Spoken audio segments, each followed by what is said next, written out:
broadcasting live from Las Vegas, Nevada.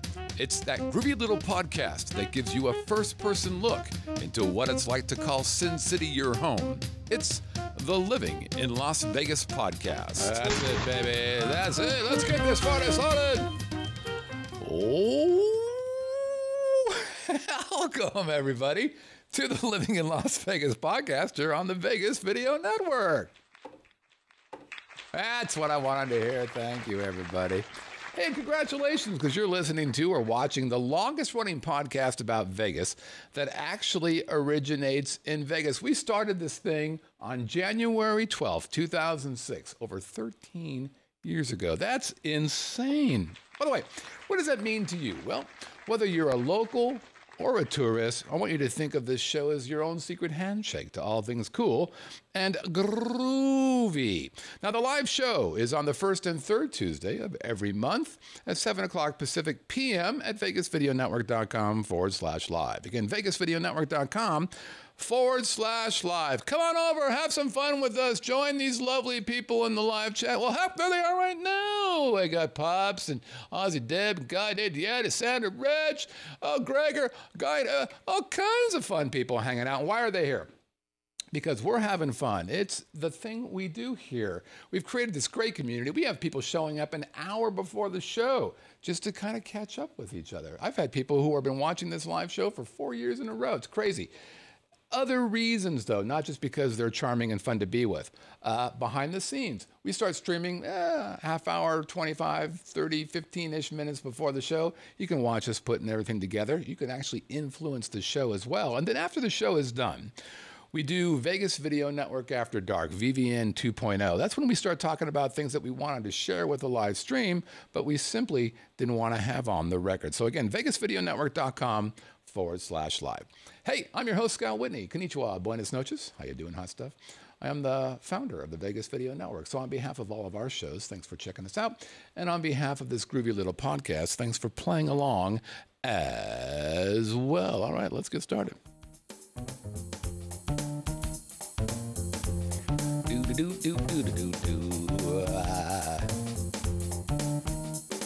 All right, what are we going to talk about today? Well, this is another viewer-supplied topic.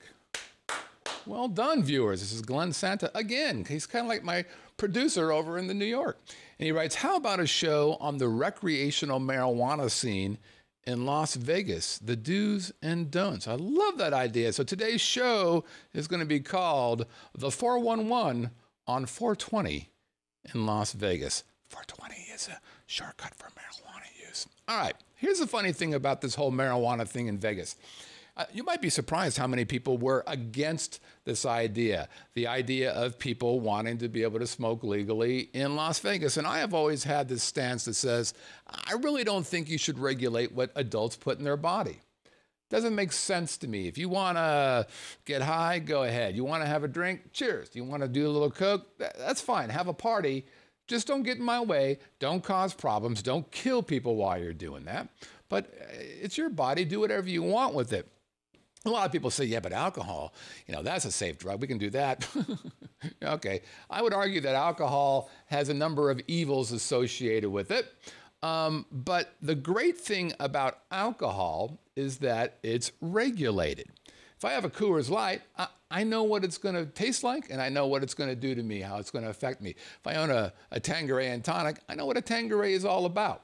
The problem with pot in the past, and pretty much any drug now, is that you really don't know what it is that you're taking. And as a result, I don't smoke pot. Why? Well, two true stories. Story number one. See, I grew up in Southern California. I was a long, blonde-haired SoCal kind of guy. This is in the 70s, right? Kind of a surfer-looking guy, but I wasn't really a surfer. I was a band geek. And what do band geeks do? We party. That if you ever want to go to a good party, find the band guy, find the drummer, because we know how to party like anybody. And by the way, you don't get a 2.5 grade point average in high school if you're not a really good partier, which I am. So that's all I cared about, partying and, music and stuff. So, of course, we smoked a little pot in there and had a little, and it's fine. Hang out at the Huntington Beach, Pier 5, smoke some dope. Yeah, it's okay. After high school, I went into the Air Force. Apparently, if you want to go to college, you have to take the SAT.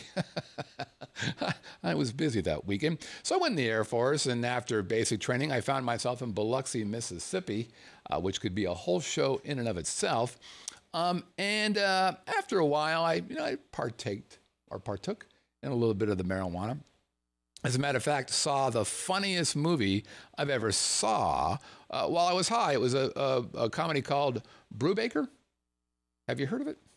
Yeah, it's not a comedy. It's a prison film with Robert Redford, and we thought it was hysterical when he took out this big piece of glass from his hand. Just thought it was super funny. Now, I was high, and it was fun high. Then I went to Merced, California after being in Biloxi. Merced is basically in the middle of California. It's about 60 miles north of Fresno. And while hanging out there, this was my musical recording time. I ended up recording a couple hundred rock songs. I needed a guitar to do that. So I've always been obsessed with the Gibson Explorer. And I found in like a penny saver a Gibson Explorer limited edition E1 for sale. I'm like, oh my God, that's my guitar. So I called the guy. He happened to be a local guitar hero in Modesto. Modesto is about 30 miles north of Merced. So I called the guy. I'm like, hey, I'd like to buy your guitar. Can I come up and get it? Yeah, absolutely. Come on up. So I head on up to Modesto. Now, how do you get to Modesto? From Merced, it's about 30 miles north, and then you get off the freeway, you go about a mile east, then you go about a half a mile north, and then you go about a half a mile west to get to this guy's place. So it's basically a flag. Go up, make a right, make a left, and make another left, and you're there. Okay, easy enough. So I drive up there, I make my rights and my lefts, and I show up at the guy's place. Super nice fella. And there it is, the guitar. Beautiful. Man, there is a certain smell to a guitar in a case that, it's fantastic. So I played it a little bit, and he played it, and he was just killing it. I'm like, this is great. So I gave him the money. Getting ready to head out, and he's like, hey, do you want to pop for the road? Sure. Why not? Why turn down a free pop for the road? So he pulls out a joint, just a regular sized joint, nothing significant, and he lights it up and takes just a monster hit. And he hands it to me. And, I got to drive. I take it easy. So I take a human regular hit, no big deal, hand it back to him, and he takes another monster hit. You're going to love this guitar.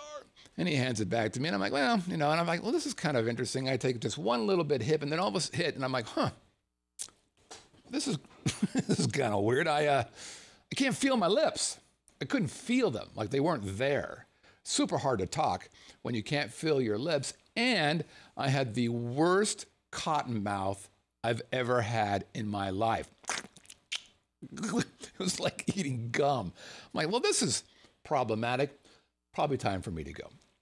So I get my new guitar. I take it down to my 1970 Ford Maverick, and I head back. Now, what do I got to do to go home? Well, I got to go east a half a mile, south a half a mile, and then west a mile. So I do east, I do south, I do west about 9/10 of a mile, and I get completely paranoid that I'm going the wrong way. I wasn't. I was, 200 feet from the on-ramp, but I thought, oh, shit. I'm going the wrong way. So I made a U-turn and went 4 miles the other direction, completely out of my mind. Like, what's happening? So I realized I don't recognize any of this stuff. I got to pull over. So I pull over at like a Walmart or a Walgreens or a Kmart, whatever it was. I pull into the parking lot. I'm sitting there and going, wow, this is unusual. I'm just going to kind of chill out. So I parked the car and I kind of slumped down a little bit and just kind of chill out, listening to the cars around me. And when I say listening to the cars around me, I don't mean the engine. I could hear the lights. See, it was about dusk. And as a car would drive by me and the lights would go across my eyes, I could hear that.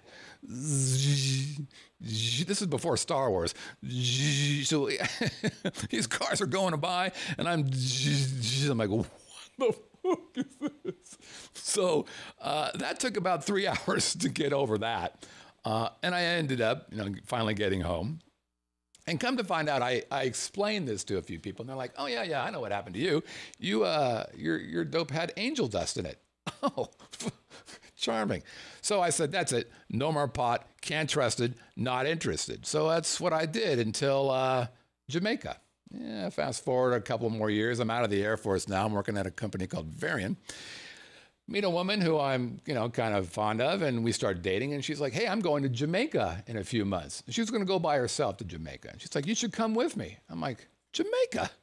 This is fantastic. I'm in my early 20s. I've never been out of the United States. I should go to Jamaica. So we did. We booked a place called Hedonism 2. That's another story as well, but not for this. It could be a Vegas Video Network After Dark story. So we go to Hedonism 2. We go to Jamaica. It's an all-inclusive thing. We're hanging out. We're having a good time. And she's like, I would really like to see a ganja plantation. Well, who wouldn't? We're in Jamaica. I'm like, you got to be kidding me. This is my first time in or outside of America, and you want to go see a all right. So I talked to one of the people who worked there, and I said, hey, man, what are the chances of getting to see a ganja plant? How would I do that? He's like, can you help me? He's like, yeah, no problem, man. No problem, man. Yeah, that's my Jamaican accent. Pretty good, right? That will be the end of my Jamaican accent. He basically said this, it's not a problem. We can do it. Here's what we do. Yes. First, you're going to rent 2 motorcycles. First one's for me, and the other one's for you and your lady friend. And you will follow me up the mountain to my uncle's ganja plantation.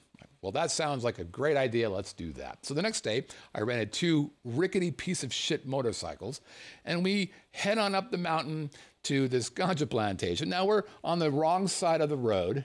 They drive on the other side, so I'm a little shaky here. Tourist bus are zipping by me. I'm like, wow, that seems safe. We finally start going up the road. We're, crisscrossing zippity-zappity, and finally we pull into a ganja plantation. Bushes that are 6 feet tall. I'm like, wow, this is kind of cool. Look at me.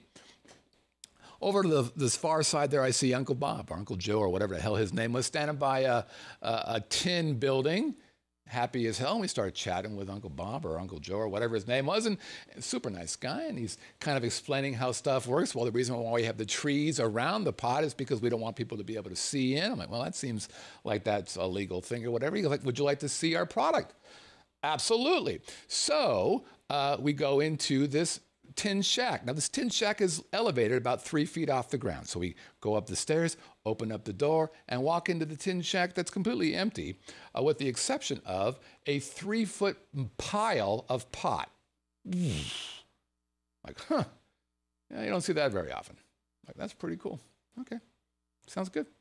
And then he said, hey, would you like a pop for the road? Sure. I'm in Jamaica. When in Jamaica, smoke a little pot.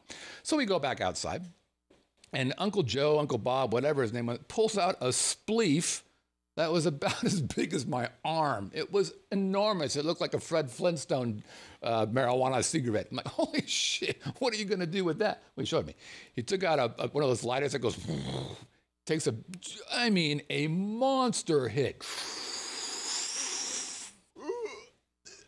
And then he hands it to me. Now, look, I'm driving a rickety piece of shit motorcycle in Jamaica on the wrong side of the road. I am not interested in getting high here, but I don't want to be rude. So I do a pinhole pop. Thanks.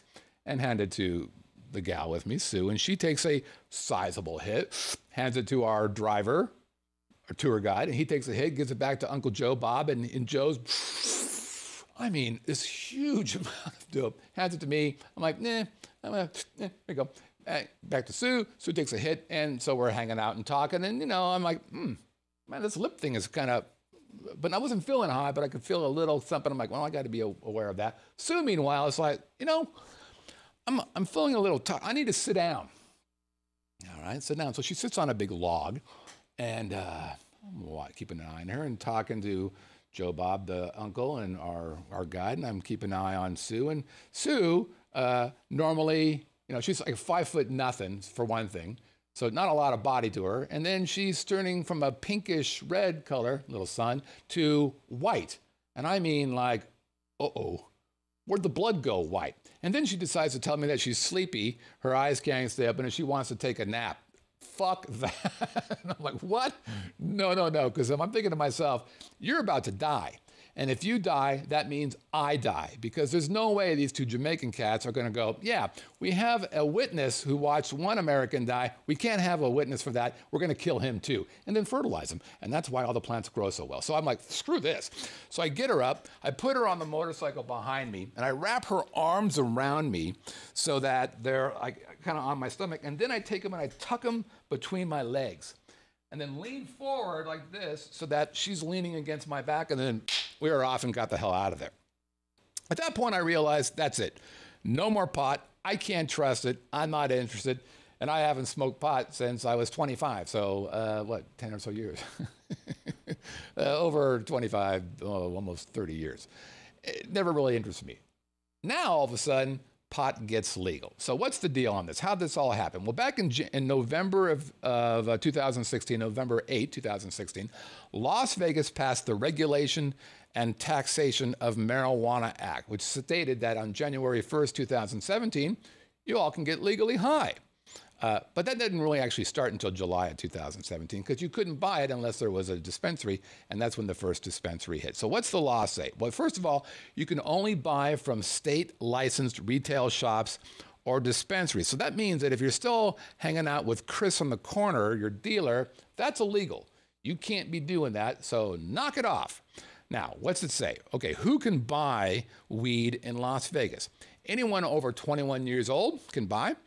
Including Nevada residents and visitors. You can purchase or possess up to 1 ounce of flour or 1/8 of an ounce of concentrates. Now, that measurement stuff, do they track it? They do not. So you could go to one dispensary, buy your 1 ounce of flour marijuana, and then go across the street to the other dispensary and buy another ounce, and nobody would be the wiser. They don't care. They do, by the way, track medical consumption, which we'll talk about a little bit later. So, can I buy this stuff on vacation and take it home? Yeah. If you live in Nevada, you can do that.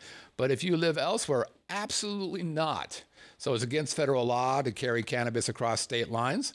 And even if you're within state lines, let's say that you're flying to Reno, if you take that pot through the TSA, that's illegal as well. So don't do that. Okay. Well, Scott, I like to stay high and stay baked, and I don't want to get out. Can I have them delivered to me? They can, actually, as long as it's sanctioned. So a lot of the big dispensaries do delivery. But there's been reports about people doing illegal delivery that you can find on, wait for it, Craigslist. So I'd recommend against that. If you're going to get delivery, I would go to a reputable dispensary. Now, what about paraphernalia? Can I do pipes and bongs, and can I buy cultivating equipment, and how about other materials? Yeah. Under the current law, it's legal to buy, own, use, or sell cannabis paraphernalia. Now, can I give cannabis as a gift to a friend? I've always liked that by you. You're very, very personal and kind of a giving person. You can.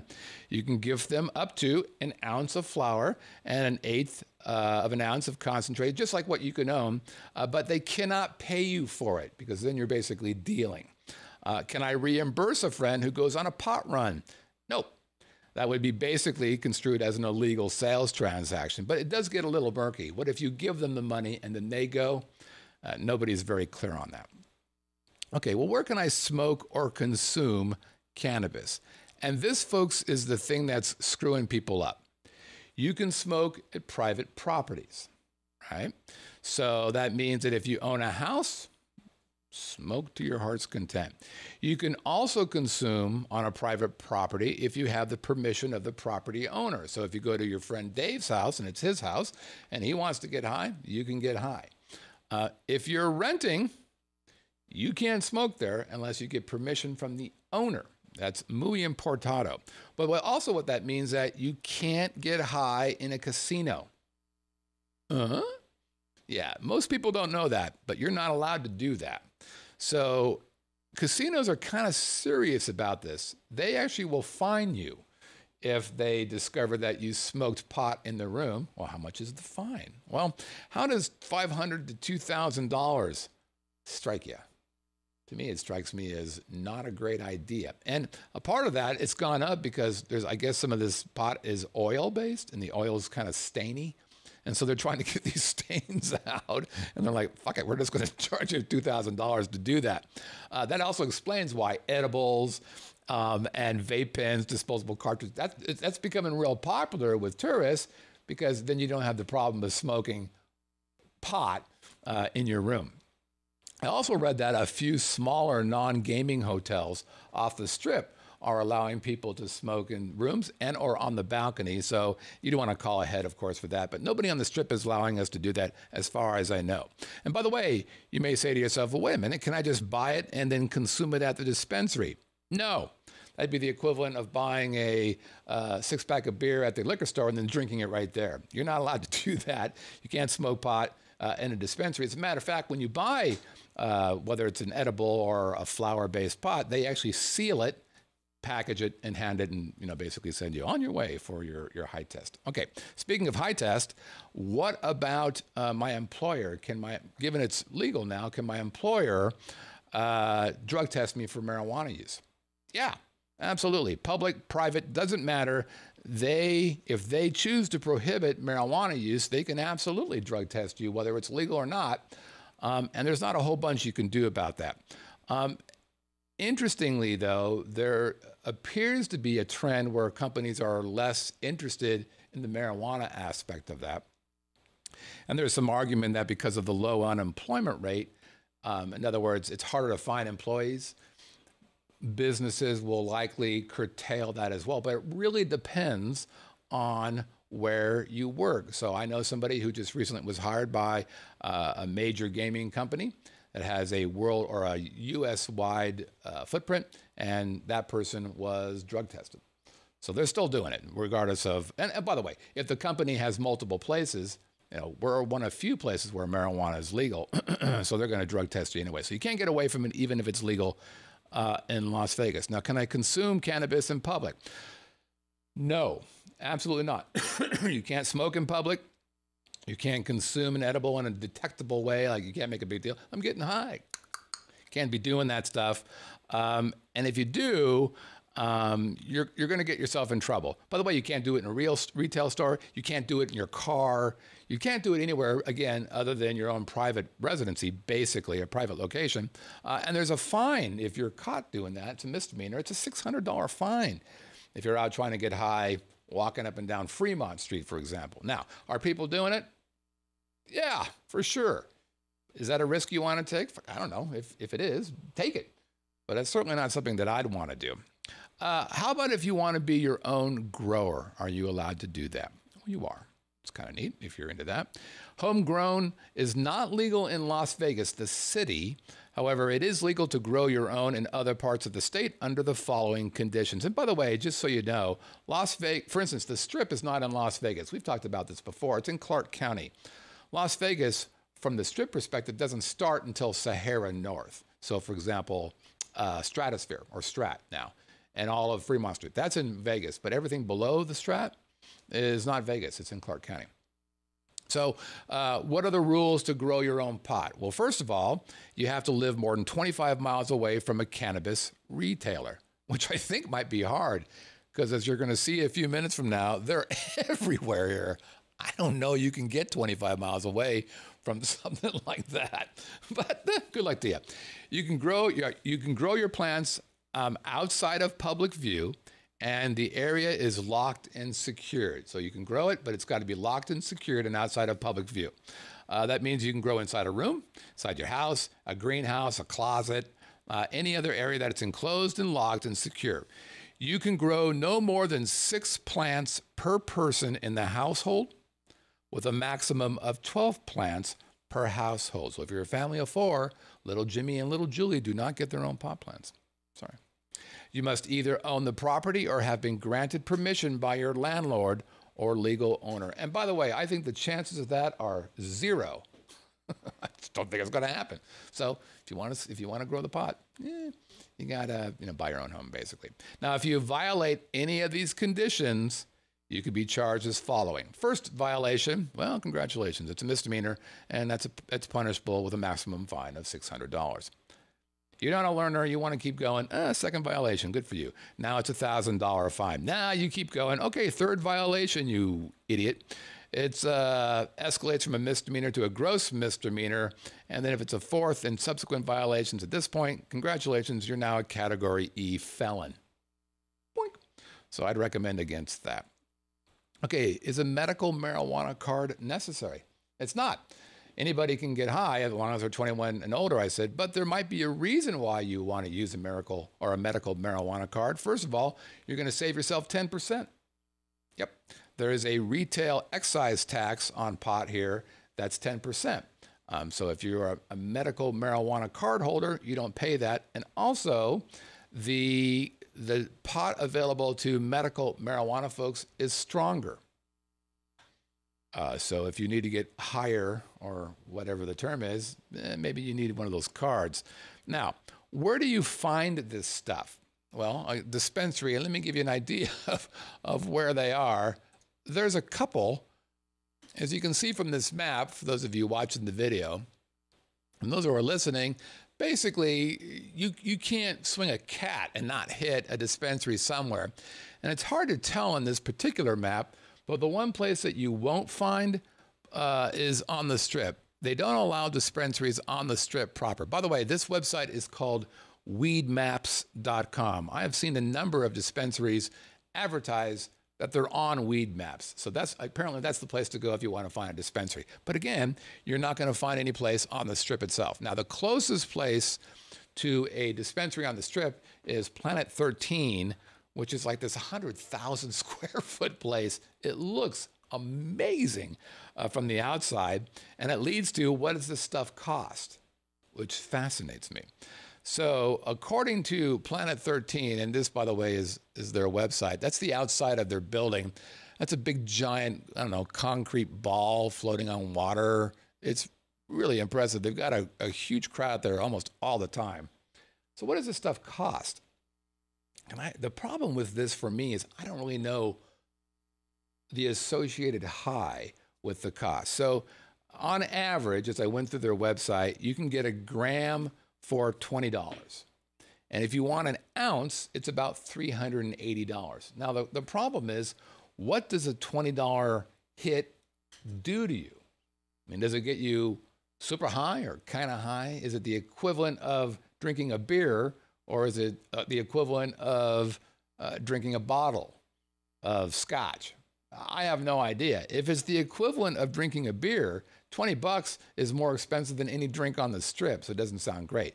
Now, I actually should have probably invited a couple people I know to the show, only that they smoke, and I don't understand it. So I understand $380 for an ounce.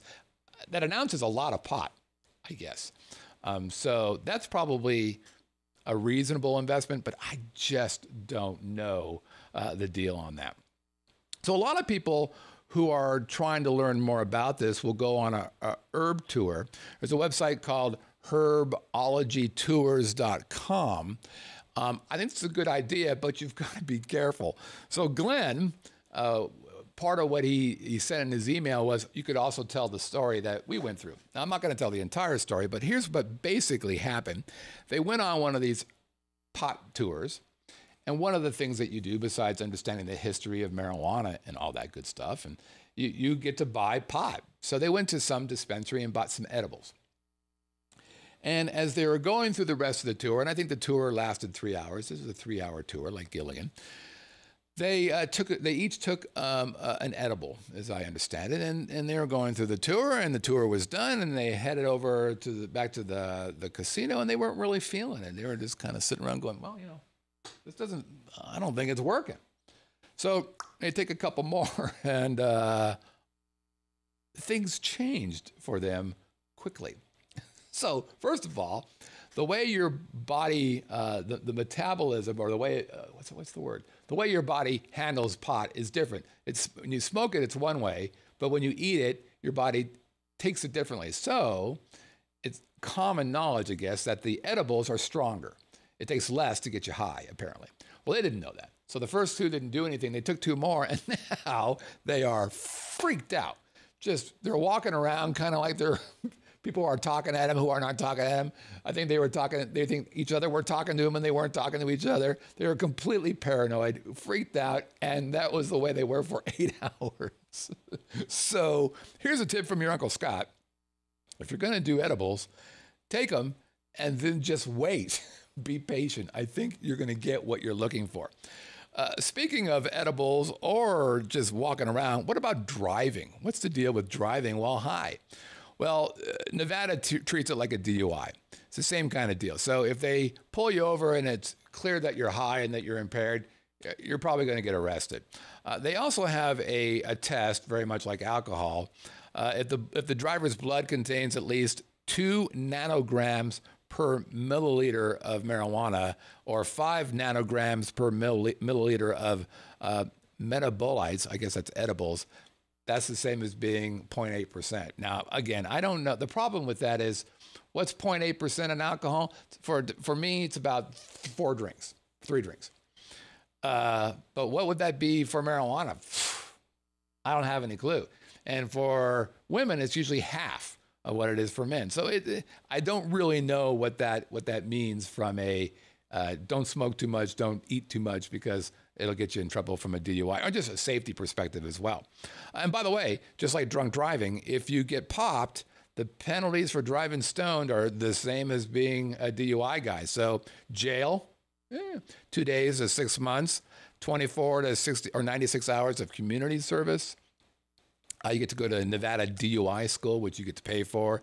Fined between $400 and $1,000 plus all court costs. You go to the Nevada Victims Impact Panel, which I'm sure is pleasant. And then you get a suspended license for up to 90 days. So not a great idea. That's why Lyft is there. That's why Uber is there. And by the way, drunk driving has gone down about 25% because of Lyft and Uber. I don't know what the deal is for smoking pot, but I'm assuming it's probably the right thing to do. So in conclusion, what does this make? First of all, it was a great decision on Las Vegas's or Clark County's part, or Nevada's part, to do this. It has brought in record amounts of income for the county, the city, the state. So that's good news. I think Colorado was the state that had the biggest record before, and I believe we beat them in the first week. I mean, it's huge. I drive by one of them. I forget what it's called. Reef something or other. It's behind the Fashion Show Mall, actually right next to Planet 13. They got to hate that. And there's always taxis out there, Uber cars out there, usually a little line. And as I drive by there and look at the Planet 13, there's always people in front of that place. They're good. You know, I met a guy who owns a dispensary and owns a growing plant on a plane ride from San Francisco to here. And it was interesting. It was right after this all happened, and he was telling me that a lot of these dispensaries are going out of business. First of all, it's very expensive to launch one of these things. It's like $1 million expensive to get one of these things off the ground.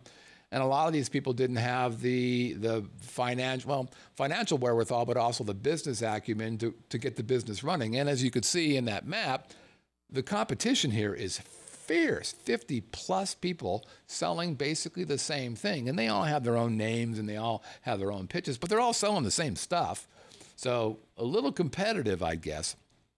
And I also believe when it comes to being able to consume this in public, that's a real problem for especially tourists. Where can I do this? There is legislation in the works now, or trying to be in the works now, that's going to hopefully solve that problem. Casinos are looking at being able to create lounges.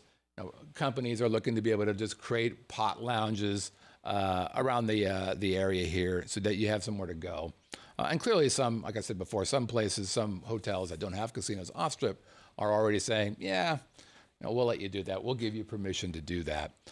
So here's the thing. I think it'll eventually happen. I'm glad that it's finally regulated. The scary thing about pot, as I mentioned in my stories, is that you didn't know what you were taking.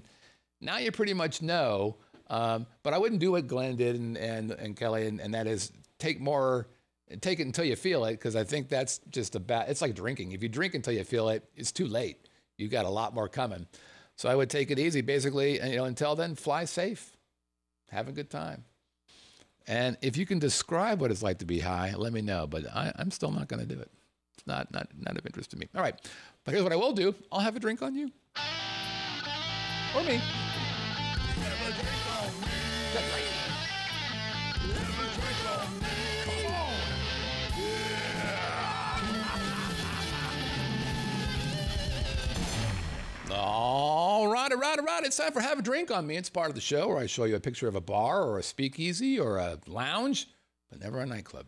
And you guess what it is. And if you guess correctly, you can win fantabulous prizes. Now, how do you guess? Well, simply enough, you send your guess to Have a Drink at VegasVideoNetwork.com. Again, have a drink at VegasVideoNetwork.com. Okay. How many chances are there to win? 5. Here's what I mean. If you send in a correct email entry, and I read it and it's right, I put you in the hat, that's one opportunity. If you submit an entry and you happen to be in the live chat during the live show, guess what? I'm putting your name in the hat again. Wait a minute. If you send in a video guess, I'm going to put your name in again. That's a 3 right there. Wait a minute. What if you're the very first correct entry? Who, by the way, is always the same person for some crazy witch-like reason, well, then we're going to put your name in the hat again. That's 4. And if you do an intro to our entire show, kind of like, hey, I'm Dave Smith from Poughkeepsie, and you're watching the Living in Las Vegas podcast. Take it away, Scott. Bam, I'm putting your name in the hat. That means there's a possibility that you could have your name in the hat 5 times for one deal. Pretty cool. Now, wait a minute. What can I win? I like that about you. You're inquisitive. You know who's going to tell you? Our good friend Pops. Pops, what can they win? Oops, no, I want you to do this one. Let me tell you what you can win this week. This week's Lucky Haddam winner can choose any one of 3 amazing Scott Whitney guitar CDs. Christmas Acoustic 1, Christmas Acoustic 2, or Jazzathon. Proudly displayed here by Bob, undisputed king of the video Haddam entry. Or you can choose the comfortable and stylish Vegas Video Network visor like these lucky winners. Available in the standard black and sometimes in the rare, hard-to-find red, popular with the ladies and the Russians. Or you can choose the premium prize package. The next time you're going to be in Vegas, you can arrange an evening of sophistication and class with the man himself, the guru of all things Vegas, Scott Whitney. Well, okay, at least drinks, laughs, and some priceless conversation. There you go. Send your entry into Have a Drink at VegasVideoNetwork.com. VegasVideoNetwork.com. Thank you, Pops. Okay. What do we have this year or this year? This show, we have 15 out of 16 correct guesses for this week's Haddam. Oh, I almost forgot something very important. Oops. Sorry. I'm so excited by the 15 out of 16. One of the things that Bob's mentioned was the idea of being able to get one of these here visors. They come in black like my heart or red like your heart. And if you take this visor, you take a picture of it like Richard Phase Jitter should do. Take a picture of it. Send that picture to me, your buddy Scott. I'm going to take that picture. I'm going to go, ooh, oh, you're a very handsome man or a lovely woman. I'm going to put it in a category. I'm going to put it in a box of you. What kind of category? What kind of box? Good question. I like that about you. Again, inquisitive. No, you'll be a part of the magical galaxy of gods. There's Dipper and then there's Bill, Mr. Testy and Steve and Michael and Robert and Rosie and Scott, Michael, Binky and Bob. Then there's Alan and Aaron who are newest, and Bob's wife, and Danny and Shanna Chan. There's Craig and Glenn who got high and lost his mind, and Jimmy Doogies, and let's not forget Rob. And when there's Ken and Stuart and Christina, whose all babies are because of my music. And then there we have sorry. There's Jackie, who I just saw last week. Then there's Mike and Pops, 25-time winner, and Sam, and all kinds of people, and a dog, and Chris, whose liver is about as big as my head. There's Brett's dad, Scott, your buddy, and let's not forget our good buddy Brett. All right. Okay, so we had 15 out of 16 correct answers. Last week's Haddam was this guy right here. There it is. And the clues were Holsteins at Cosmo, Holsteins at Cosmo, Holsteins at Cosmo. There we go. Very good. All right, let's see what we got.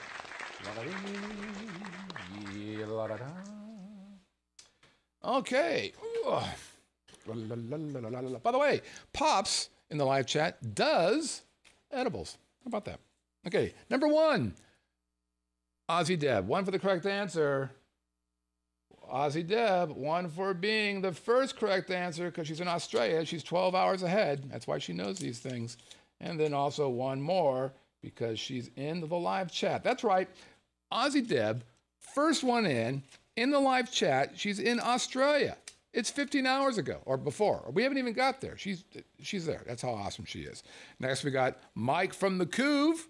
Now, Mike said he wanted to be first. He was in the 2 minutes after Deb. 1 for the correct answer. I think is Mike in the chat? If he is, let me know.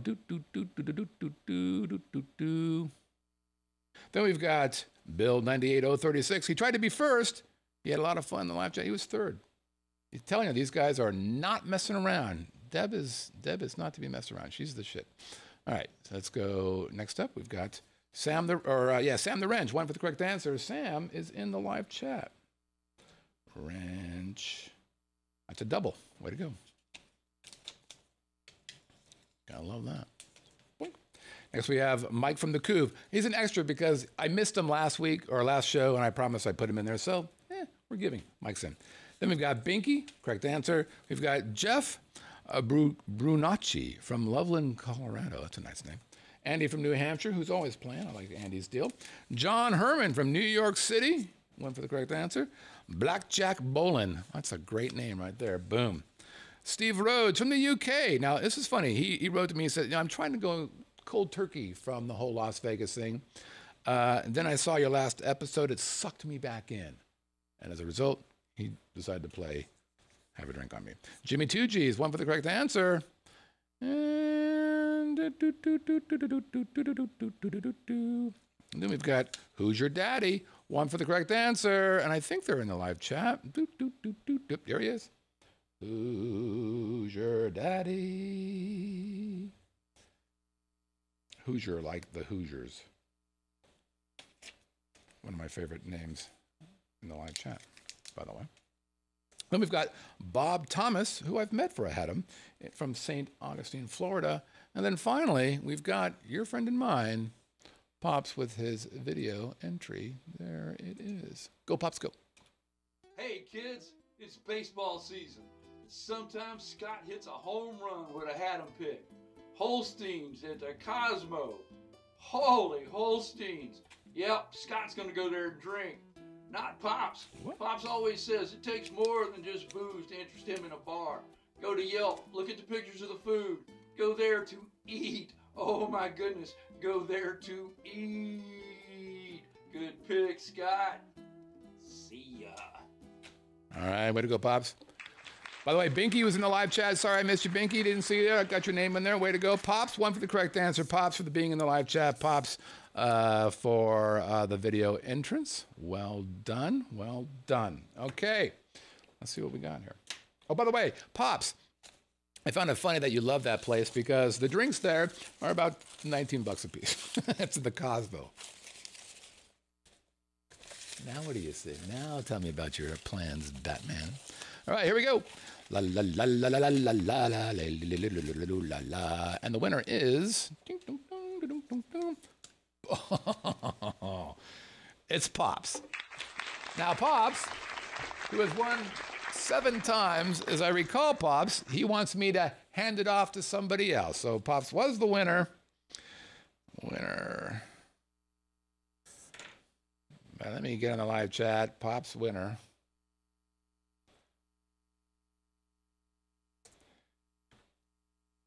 One thing I hate about this live chat is that there's a delay. That used to be only 2 seconds. Now it's about 15, 20 seconds. It kind of sucks. So, Pops, do you want me to pick somebody else out of the hat? Okay, I choose. Okay, I'm going to pick somebody else out of the hat. So, Pops is now an 8-time winner, the most winning gentleman, female, anybody in living in Las Vegas history. Congratulations, Pops. I'm going to pick somebody else out of here. Let's see. And he was in there 3 times. That explains why he got picked. Let's pick another one. Here we go. Here we go. Here we go. Here we go. And the winner is... Who's Your Daddy? There it is, baby. Who's Your Daddy is the one. Dun, dun, dun, dun, dun, dun.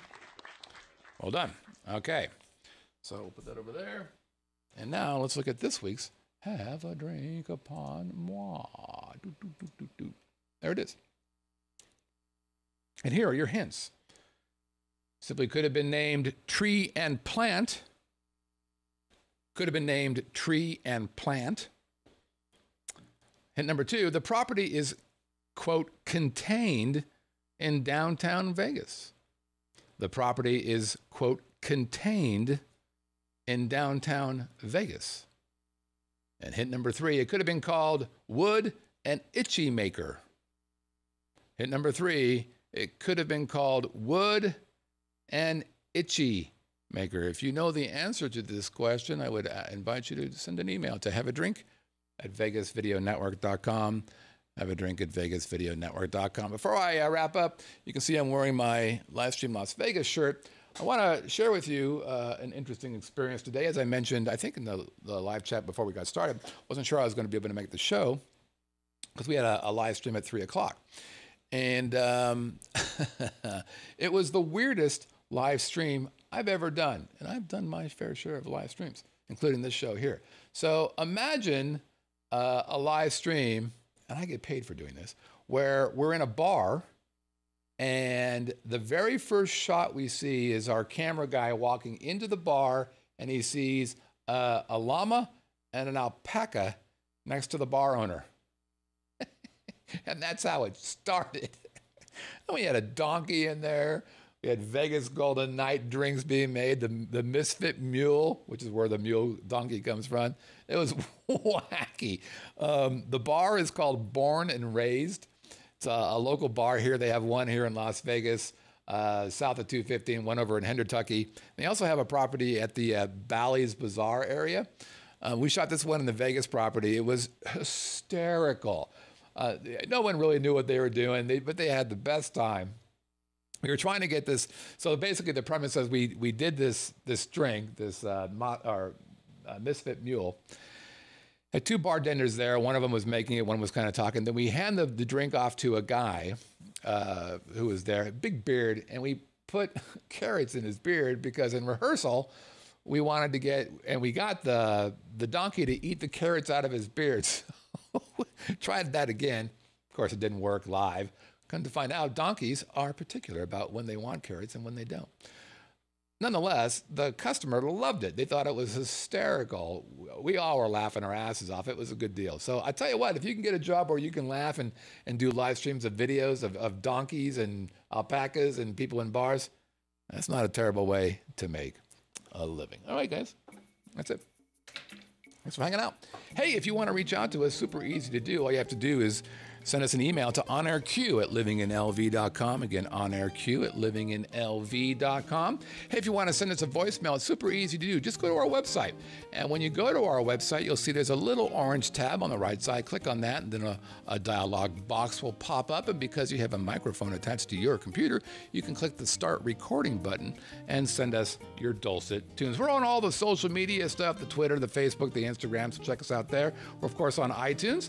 And if you're watching or listening to us on iTunes, we'd appreciate a 5-star review.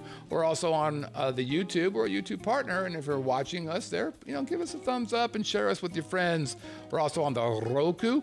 We're actually, by the way, if you're watching us on Roku, we're about ready to redesign the Roku channel, so stay tuned for that. Over 80,000 people have installed the accounts. We're on Stitcher, TuneIn, Spotify, Chromecast, Apple, Google Fire TV, Google Play. Oops, that's not the one I wanted. And the Vegas Video Network. Thanks so much for checking us out. I'm Scott. You guys are the best. Vegas Video Network. See you next time on the Living in Las Vegas podcast. You guys, see you later. Bye now.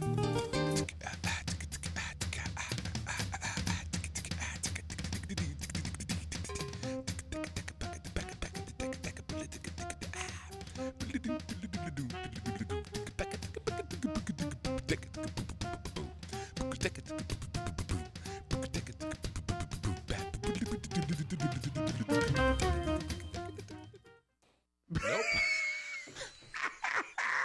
That's awesome.